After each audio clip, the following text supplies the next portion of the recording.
Bonjour les poissons, bienvenue pour ce tirage général du domaine sentimental pour le mois d'avril 2021. Donc on va regarder à gauche vos énergies, à droite ce sera celle de votre autre, en dessous les cartes vont nous parler de l'énergie de votre lien, puis au-dessus l'issue de la relation. Donc c'est parti, on regarde tout de suite en sachant que vous pouvez interchanger, hein, vous pouvez tout à fait vous retrouver ici puisque c'est l'énergie de la relation, donc peut-être que vous trouverez soit de ce côté-ci ou de l'autre, hein, vous pouvez interchanger. Alors, dans l'énergie sous-jacente, on a le 7 d'épée. Le 7 d'épée, c'est une énergie qui nous invite, c'est en rapport avec un combat. Alors, soit on quitte, pour certains, soit on quitte un combat parce que, voilà, on a assez guerroyé, j'ai envie de dire, et on se dirige vers la paix. Ou pour certains, pour d'autres, ça peut être au contraire qu'on va s'armer, hein, de ces armes justement pour se défendre. En tout cas, il y a une énergie de quelle est notre attitude vis-à-vis d'une situation qui peut être conflictuelle. Est-ce qu'au contraire, on quitte cette situation conflictuelle ou est-ce qu'au contraire, eh ben, on va s'armer pour se défendre, hein. Il ne s'agit pas d'attaquer, mais de se défendre, défendre notre personne, défendre qu'est-ce que l'on veut. On a, dans l'énergie principale, on a le 3 de bâton. Et là, le 3 de bâton, c'est une énergie avec, on porte un regard nouveau, on a besoin de nouveauté. On voit ce personnage qui tourne le dos à l'ancien, hein, et qui regarde l'horizon, qui regarde en face de lui, il est prêt apparemment à partir. Donc il est encore sur une rive, hein, il n'est pas encore de l'autre côté, mais on voit que son objectif est d'aller de l'autre côté de la rive. Il y a la mer, enfin, il y a un lac en tout cas, il y a de l'eau là qui vient séparer.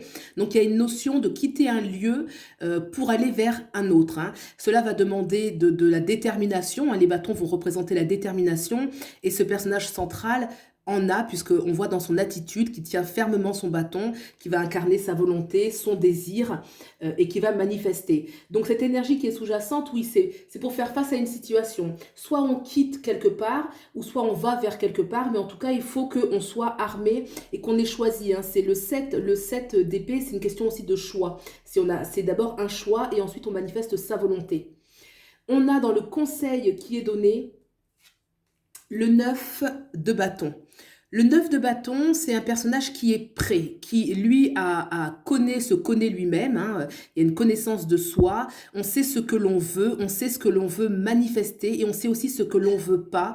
Avec le 9 de bâton, on est prêt à tout construire et c'est une invitation à vraiment être exigeant avec soi-même, exigeant peut-être dans la relation pour vraiment vivre ce que l'on veut vivre.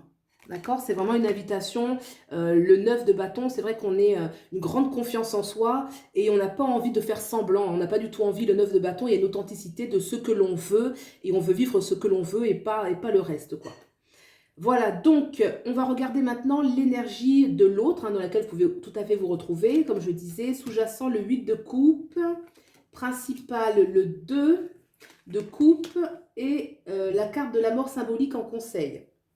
Bon, alors on a l'arcane majeur de la mort ici. On va regarder d'abord l'énergie sous-jacente.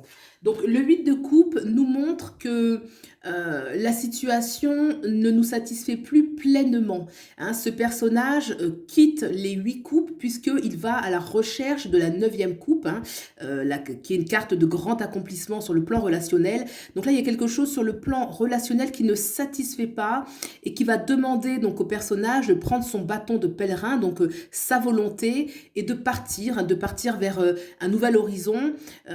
Voilà, donc on voit que peut-être il a déjà gravi là des montagnes pour arriver là, mais ça ne correspond pas encore à son aspiration. Et c'est une carte qui va parler d'une étape qui n'est pas encore suffisante pour arriver à ce bonheur auquel on aspire, parce que dans l'énergie principale, on a ce 2 de coupe qui lui nous parle d'un amour profondément harmonieux, hein. C'est vraiment le mot harmonieux parce que c'est la carte numéro 2 qui nous parle d'équilibre, un équilibre dans le donner, recevoir, dans l'échange sentimental, affectif, dans le 2, c'est vraiment au niveau relationnel et un équilibre au niveau des sentiments, hein. C'est vraiment très partagé et on se sent comblé. Donc là, c'est vrai qu'il y a une exigence dans l'énergie principale et que ce que l'on vit actuellement n'est pas, avec le 8 de coupe, ne correspond pas encore à ce que l'on veut. Et dans le conseil, on a la carte de la mort. Alors, La mort, c'est une énergie qui est radicale, en fait. C'est une énergie qui nous demande de vider son sac, hein, mais même le laisser de côté s'il le faut.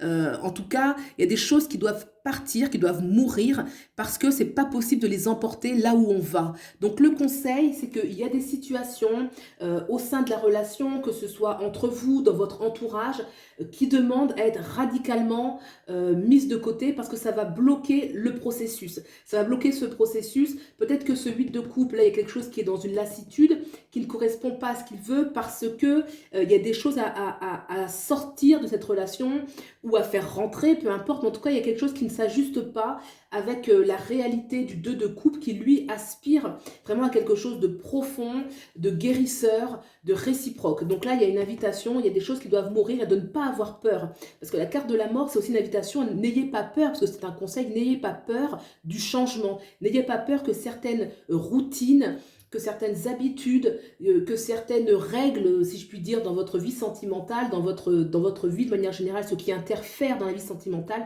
disparaissent. Ça peut être au sein de la relation, ça peut être en vous-même ou en votre autre, bien évidemment, comme ça peut être dans l'entourage. Voilà. On va regarder le lien entre vous. Le 8 d'épée, le 3 de pentacle et l'as de denier, l'as de pentacle. Alors, le 8 d'épée. Le 8 d'épée, dans le lien, il y a un sentiment où on se sent emprisonné. On voit clairement le personnage qui est ligoté. Alors, peut-être que c'est pour certains on se sent pas libre. On se sent pas libre de vivre ce que l'on veut vivre ensemble. Le lien, il y a quelque chose qui l'empêche. Il y a quelque chose qui vient entraver le lien, qui l'empêche d'être pleinement libre. Alors, est-ce que c'est des non-dits qu'il y a entre vous? Est-ce que c'est qu'une des deux personnes traverse une période qui est délicate, qui a besoin peut-être de temps? Est-ce que, mais en tout cas, il y a quelque chose qui va mettre une sorte de nœud un petit peu dans le lien, puisque le 8 d'épée, c'est une certaine souffrance intérieure où on se sent privé, on se sent enfermé.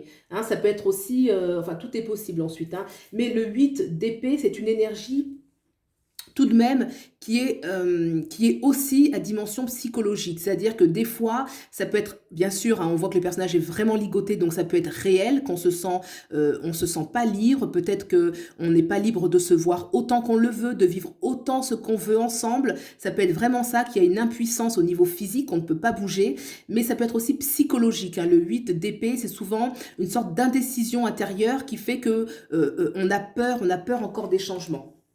Voilà, en tout cas une invitation dans le lien, ce qui est des choses qui bougent, parce que ça c'est une énergie stagnante justement. Dans l'énergie principale, pour autant, on a le 3 de pentacle, donc ça c'est vraiment une invitation très forte, bien sûr, ça doit être déjà le cas, à construire ensemble, à faire des choses ensemble. On est différents, mais là ce sont des bâtisseurs de cathédrales en fait, hein. Donc il y en a un qui est manuel, qui va être l'artisan ici, hein. Et puis là on a la personne qui va être celui qui a le plan, peut-être l'architecte.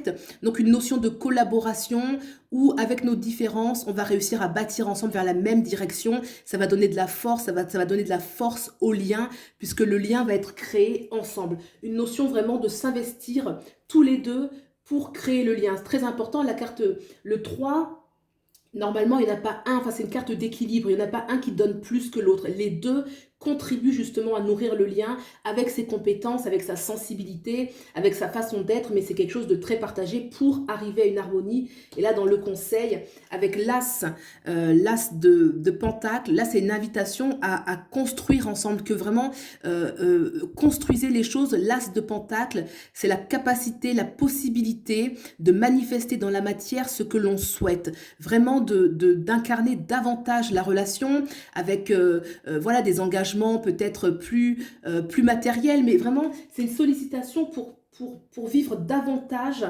de concrétiser davantage la relation. Là, on voit dans l'énergie principale qu'il y a le 3, je vous disais, c'est un travail, c'est une collaboration.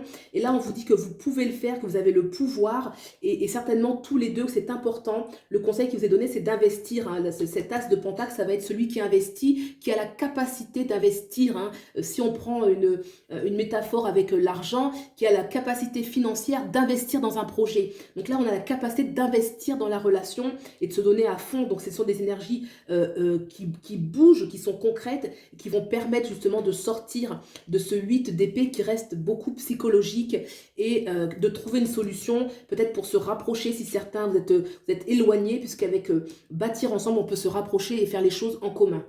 On va regarder l'issue de la relation. Le 8 de bâton et l'empereur. L'empereur, arcane majeure très importante. Alors, l'arcane majeur, je vais commencer par celle-ci. L'empereur nous parle de stabilité, nous parle d'ancrage, nous parle de projet commun, nous parle d'une relation qui s'affirme, d'une relation qui est forte, qui n'est pas influencée par les autres. L'empereur, c'est une énergie de leader, c'est une énergie de grande affirmation de soi et de grande concrétisation. Donc, l'issue, elle va être stable, positive et en votre faveur. Ça, c'est certain avec l'empereur. Et il n'est pas influencé par l'environnement, il n'est pas influencé même par lui-même, parce que lorsqu'il décide, hein, il y a une notion de lorsqu'on fait un choix avec l'empereur, on s'y tient, on est ancré dans ses positions et dans sa responsabilité. Donc ça donne l'empereur, hein, par extension, hein, pour ceux qui le souhaitent bien sûr, ça donne des foyers très très stables avec l'empereur. Voilà, on a le 8 de bâton.